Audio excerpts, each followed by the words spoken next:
Good evening. I'm in a metro station, a subway station, just a short drive away from those scenes you saw there in the north of Kharkiv. And in fact, many of the 700 people sheltering here on the platforms, on the stairs and on the empty train carriages behind me are from that neighbourhood and have come here. Many been here for several weeks now to escape that almost incessant bombing. I've spoken to one lady here who said she arrived on the first day of this war, on the 24th of February, and that she's only planning to leave when the war stops. People here are tired, they're exhausted, they're crammed in next to each other, very little privacy. There's no hot water, there are washrooms, toilets, but they've got very little supplies with them. They only go out when they dare to get supplies from their homes, and many people have their homes and their possessions have been damaged and they fled here very quickly. So it's a very difficult existence for people here in Kharkiv now, 5 weeks into the war. And people here telling me that they're still scared that the Russian forces could destroy their city. They've been watching what's been going on in the city of Mariupol, another city in the east of Ukraine, down in the south. Here we're up in the northeast. But they're worried that because they're close to the Russian border, that many people here, ethnic Russians and Russian-speaking, that they could still very much be a target. And incredible scenes earlier, what you witnessed there with those apartment blocks outside, virtually empty.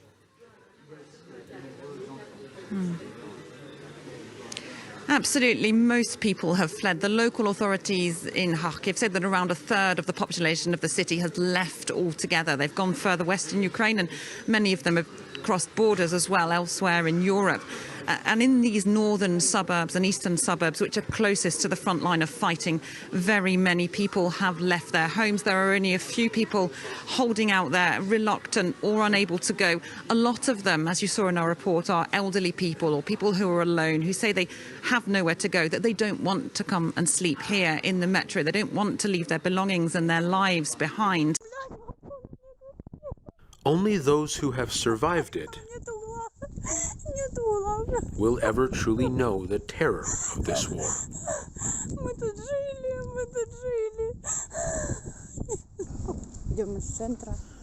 Victoria is a hairdresser from Mariupol. She left the city on foot with her family. Past death, past destruction, everywhere they went, she says, they faced something horrible. In the relative safety of Lviv, she still struggles to hold back tears. I didn't understand what war was. I had food, water, and a warm place. For the first few days, everything was working. Then something started going on in the sky. Bombs flew in for the first time.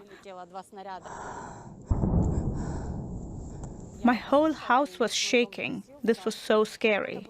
From the sound, I knew they were very close. The whistle is something you never forget. A whistling sound, which instinctively makes you run or hide. That was very scary. We ran into the garage and I was crying hysterically.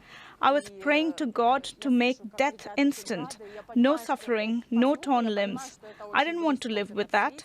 At that moment, I thought these are my final minutes. Victoria arrived in Lviv just days before another Russian missile strike in the heart of this city. I got out of the bus and literally walked 10 meters and saw a flash. It was literally 10 meters from me. I started crying. Not because I was scared, but because I was just sorry. I couldn't believe that this city was as dangerous as mine.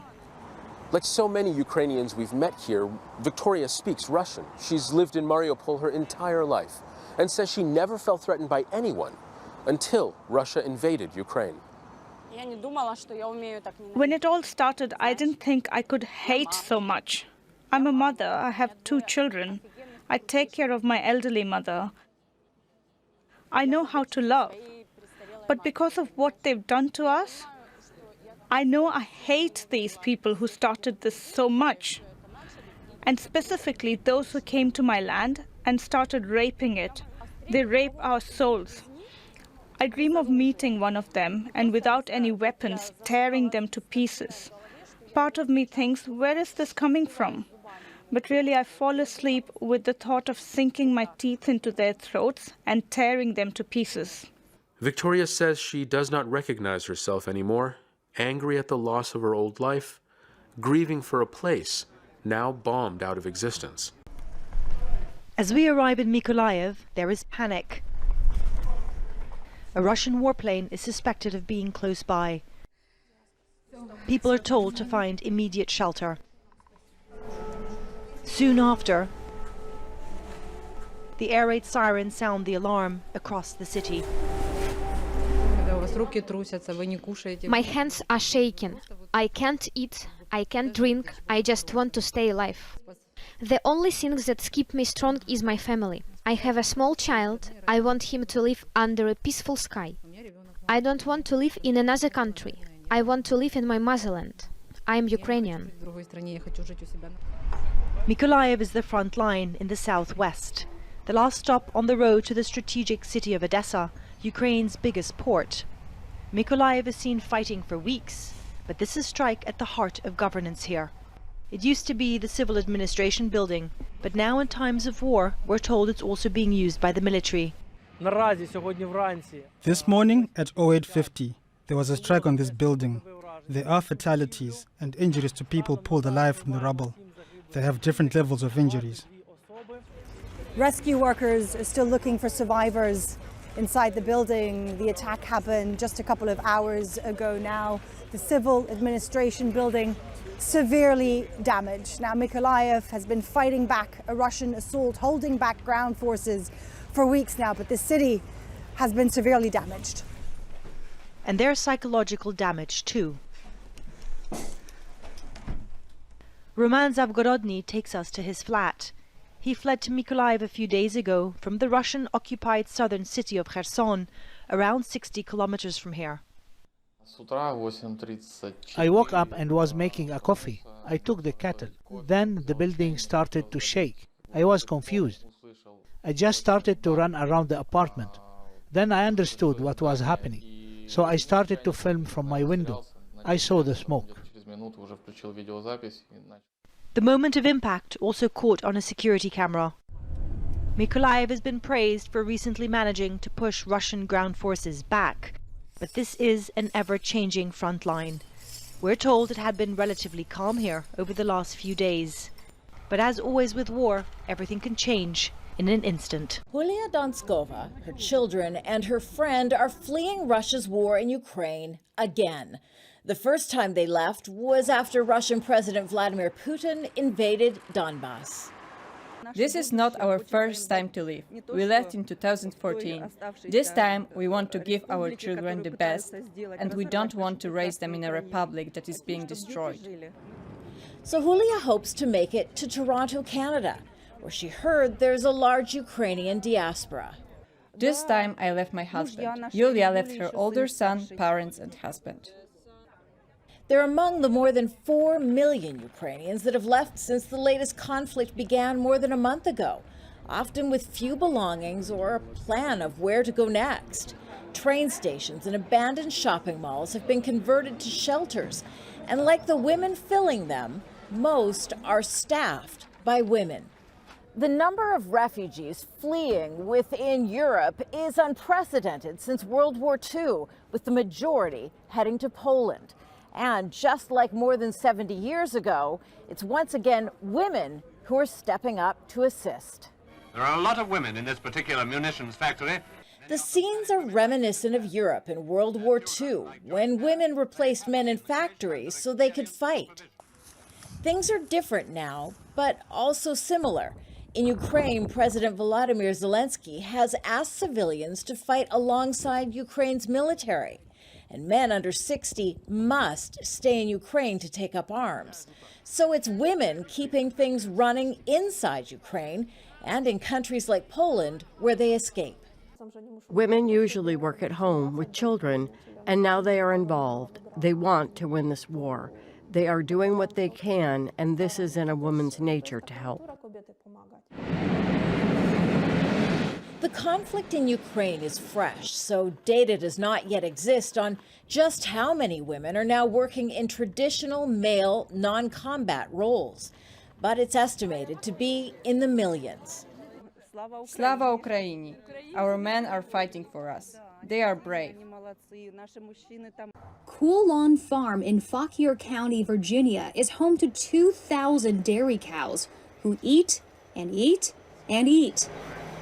Each one goes through 80 kilograms of feed a day. I'm a fourth-generation dairy farmer. And it's suddenly become more costly for farmer Ben Smith to keep up with the demand. Every product we use has gone up more than twice, if not triple. Not only has feed become more expensive since Russia's invasion of Ukraine, but the price of diesel fuel has soared. And it takes a lot of diesel to run farming equipment and trucks to cart away all that manure. It's going to cost us an additional $106,000 this year just to operate at the same capacity as what we've operated in years past, just an extra diesel. And then you take into consideration the tripled price of fertilizers and petroleum products, stuff that we need, and animal health products. It's becoming very difficult.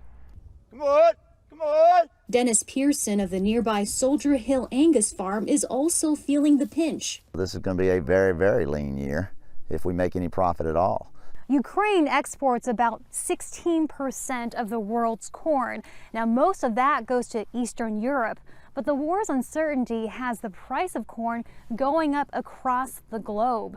Here in the U.S., it's trading at about $9 a bushel, and that is the highest it's been in nearly a decade. And these cows are hungry. Ukraine is a breadbasket of Europe. They do grow a lot of grain there. So we export and import.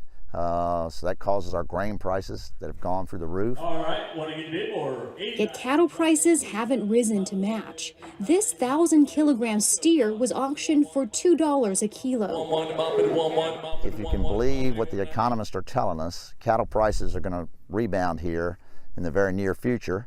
They need to, and we hope that's true. We can't go 2 or 3 years without a profit. In this serene place, so distant from the violence a world away, these American farmers say they stand in solidarity with Ukrainians. But Russia's war on its neighbor is sending ripples of trouble across the globe. The impact felt even here.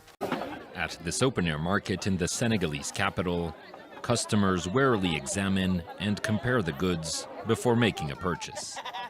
Confronted with ever-rising prices, many worry they won't be able to afford food to break the fast during the holy month of Ramadan. Nothing is affordable these days. Food is really expensive. A bag of cabbage used to cost around 12 euros, but today it costs up to 30 euros. And it's the same for everything else. Price hikes are common at this time of year, where demand increases ahead of Ramadan, but several other factors have contributed to turn the problem into a real crisis. Inflation has been rampant over the past year as Senegal's economy struggled to recover from the COVID-19 pandemic. The war in Ukraine has also caused shortages of grain and other goods across the African continent. Yet many Senegalese blame the current situation on a recent trade embargo on neighboring Mali. The closure of the Mali border has made things worse because there are products that Senegal must import from Guinea, Mali or Ivory Coast, and they must pass through Mali to get to Senegal. The Senegalese government announced a series of measures in September to help counter inflation and stabilize prices, including lowering or removing tariffs and taxes on several types of goods. Germany's economy minister has issued what he's called an early warning about a potential natural gas supply emergency. This as European buyers face a payment deadline tomorrow, which Moscow is insisting must be met in rubles. Now, the early warning from Berlin is the first of 3 stages in the country's emergency gas plan. Economy Minister Robert Habeck says supplies are safe for now, but that they're preparing for an escalation by Russia. He says that Germany won't accept any breaches of its gas supply contract with Moscow. This after a Kremlin spokesman said the payment would only be accepted in rubles. European leaders have said that payments must continue in euros or dollars as per their contracts. It's an issue that French President Emmanuel Macron brought up with Vladimir Putin in a conversation on Tuesday. He told him it wouldn't be possible for Western companies to pay in the Russian currency, but Europe relies on Russia for 40% of its natural gas supplies, and energy experts say despite other recent supply deals, European countries would struggle to replace it in the short term.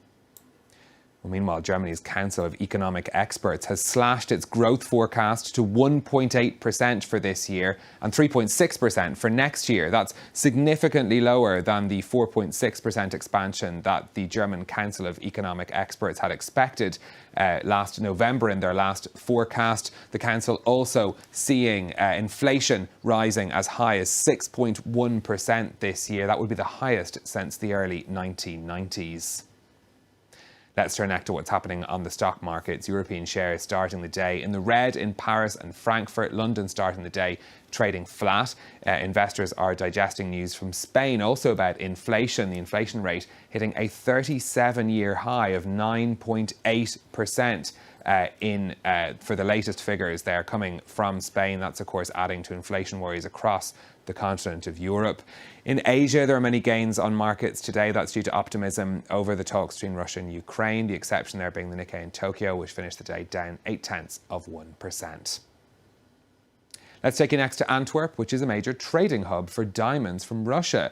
The trading in rough diamonds has been able to continue despite sanctions from the EU, but many in the sector are concerned about their future. Our correspondents Alex Le Bourdon and Dave Keating sent us this report. In these few seemingly banal streets, billions of euros worth of precious stones pass through each year.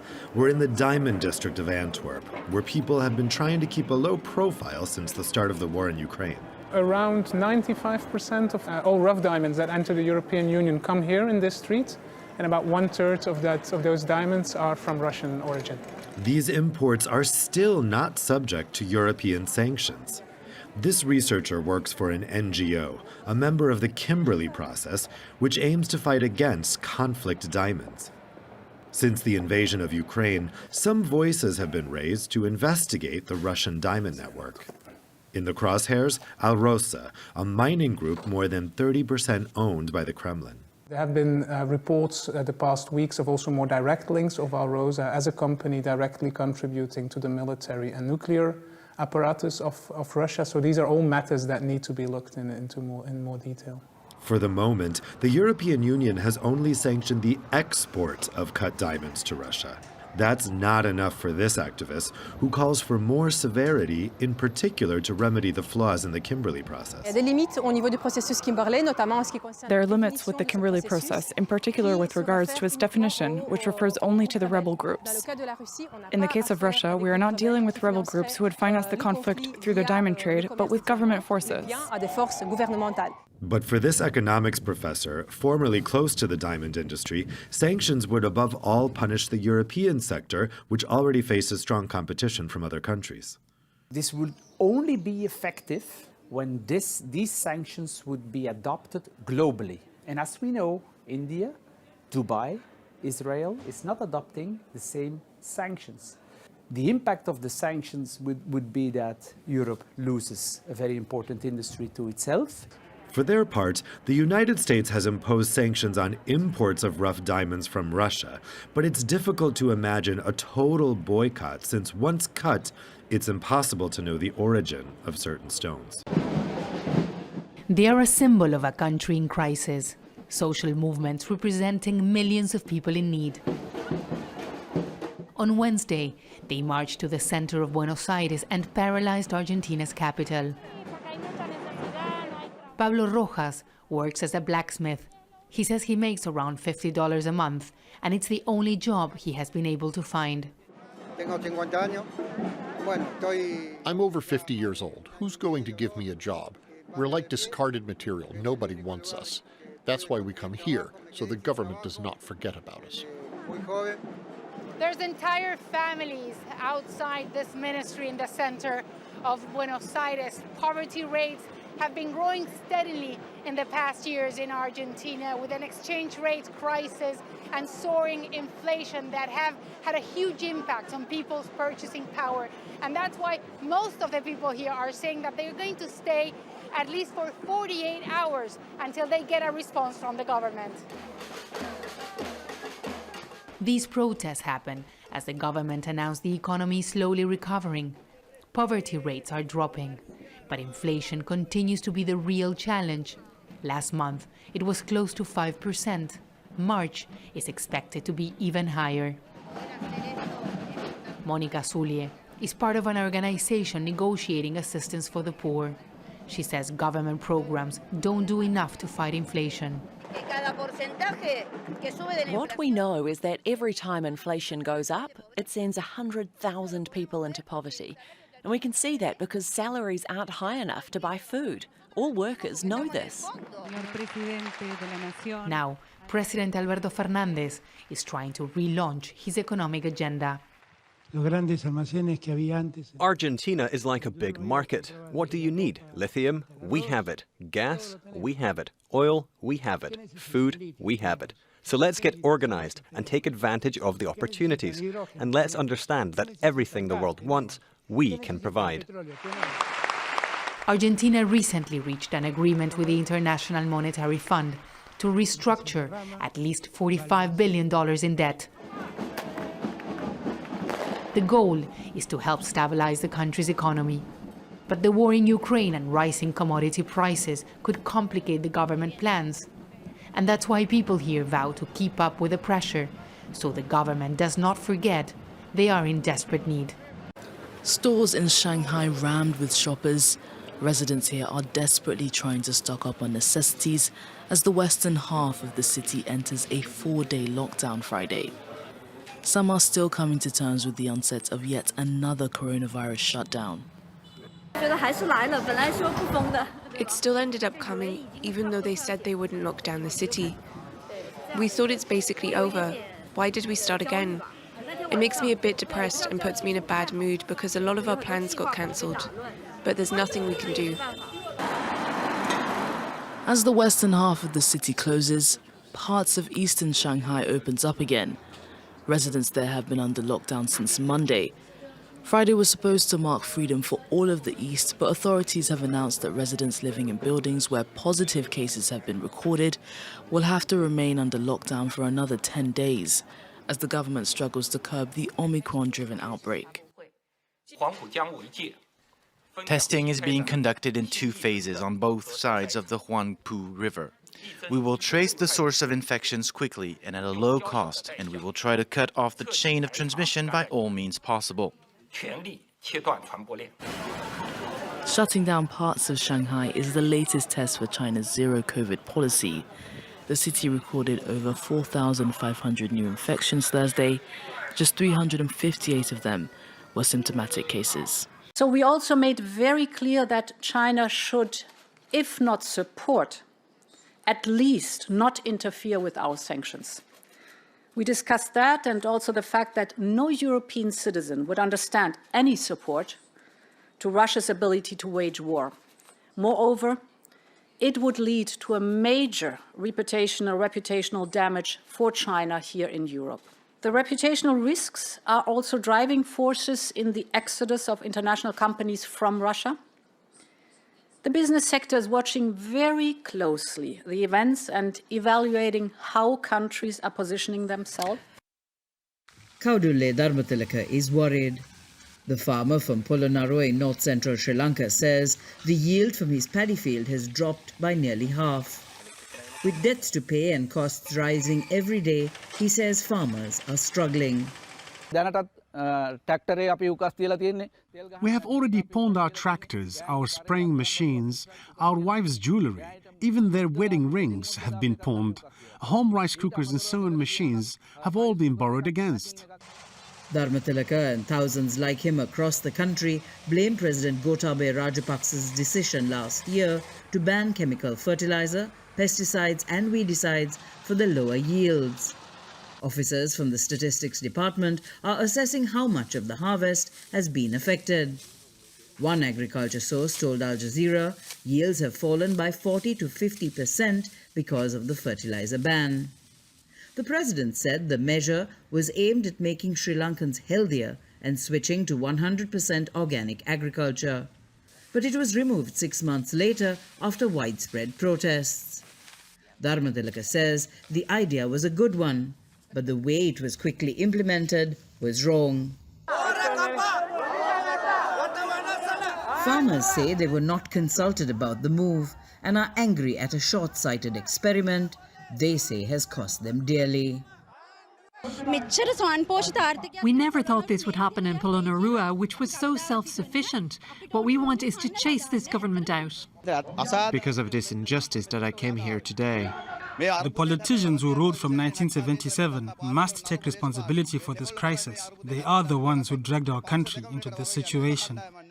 The anger brought thousands of protesters, including Dharmatilaka, to Polonnaruwa in the north-central province. The government, especially the president, he clearly emphasized that this plan was made in order to establish organic farming system in Sri Lanka. But that is not the reason. So the government did not have enough dollars to bring down fertilizers from overseas. So because of that, this problem was created and the farmers are battered. They are battered to the core. Most farmers told Al Jazeera they rely on their harvest to clear debts and build a stock of rice for their own use and money to last them through till the next harvest. But let alone settling debts, they now fear not having enough food for their families. Minister of Agriculture Mahindananda Alutgamage has announced the government will spend $200 million to help the farmers. But the farmers who are yet to receive the payouts say the rates do not cover their losses. Protests against the government's inability to control rising prices and address shortages of essential goods have been increasing in recent months. The farming community has been growing rice in these areas for hundreds of years and say if the government cannot address the current crisis, it must resign. People in Sri Lankan capital Colombo, suffering for weeks under a terrible economic crisis, erupted in protest late on Thursday evening. More than 5,000 people held a protest march in the Sri Lankan capital near the president's house, demanding that he steps down, resulting in clashes with the police. The paramilitary police unit, a special task force, had to be called in to quell the protest. A police spokesperson said that 45 people were arrested and 5 police officers were injured, including an ASP, and being treated at the hospital following the protest last night. 1 police bus, 1 police jeep, 2 motorbikes were burned and 1 water tank cannon truck was damaged. There has been a critical shortage of food and essential items, fuel and gas for weeks as country grapples with the worst economic downturn since its independence. On Thursday, diesel was no longer available, leaving the country's 22 million people under a 13-hour power blackout and keeping the transport off the roads. The blackout had a spin-off effect on the state-run hospital, which already have stopped surgeries due to shortage of medicines. The electricity rationing hit mobile phone bases and affected quality of calls. E provo anche vergogna, ve l'ho detto, lo ripeto, provo vergogna, dolore e vergogna per il ruolo che diversi cattolici, in particolare con responsabilità educative, hanno avuto in tutto quello che vi ha ferito, negli abusi e nella mancanza di rispetto verso la vostra identità, la vostra cultura e persino i vostri valori spirituali. Tutto ciò è contrario al Vangelo di Gesù. Per la deplorevole condotta di quei membri della Chiesa Cattolica chiedo perdono a Dio e vorrei dirvi di tutto cuore sono molto addolorato e mi unisco ai fratelli vescovi canadesi nel chiedervi scusa. È evidente che non si possono trasmettere i contenuti della fede in una modalità estranea alla fede stessa. Gesù ci ha insegnato ad accogliere, amare, servire e non giudicare. È terribile quando proprio in nome della fede si rende una controtestimonianza del Vangelo.